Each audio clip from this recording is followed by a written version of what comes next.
నగరాల్లో 2 సెంట్లు, పల్లెల్లో 3 సెంట్లు స్థలాన్ని.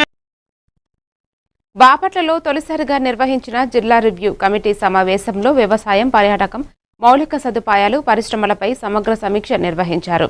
గత ఏడాదితో పోలిస్తే ఈసారి 58,000 ఎకరాల్లో అదనపు సాగు జరిగిందని వెల్లడించగా రైతులకు సాగునీరు, విద్యుత్ సరఫరాలో ఇబ్బందులు లేకుండా చూడాలని అధికారులను ఆదేశించారు.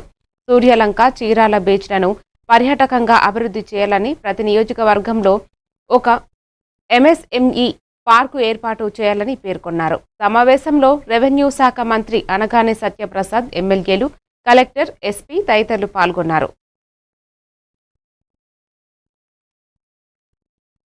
జేసీ గారు, శాసనసభ్యులు, గౌరవనీయులు చీరాల నియోజకవర్గం శాసనసభ్యులు, పర్చూరు నియోజకవర్గం శాసనసభ్యులు, బాపట్ల నియోజకవర్గం శాసనసభ్యులు, ప్రియతమ ఎస్పీ గారు, జేసీ గారు, జిల్లా అధికారులు, మొదటిసారి జిల్లా రివ్యూ కమిటీ మీటింగ్ ఈరోజు బాపట్లలో జరుపుకోవడం చాలా సంతోషకరం. ఇప్పుడే ఫైనాన్షియల్ ఇయర్ కొన్ని అంశాలు మనము ఈరోజు ప్రత్యేకంగా అజెండా ఐటమ్గా తీసుకున్నాము.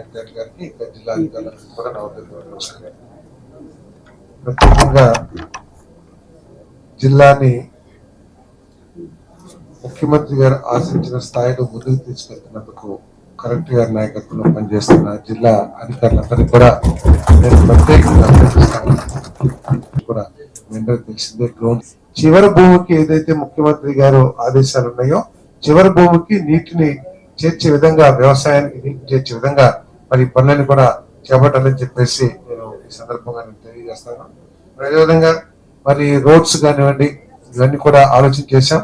ఎన్హెచ్లు ఎక్కడైతే రాబోయే రోజుల్లో బాపట్ల ఆంధ్రప్రదేశ్ లో ఒక విజన్ ఉందో, లేకపోతే ఎవరికైతే ఎక్స్పోజర్ ఉందో వారికి మాత్రం వారి మాటలు స్పష్టంగా తప్పకుండా అర్థమవుతాయి.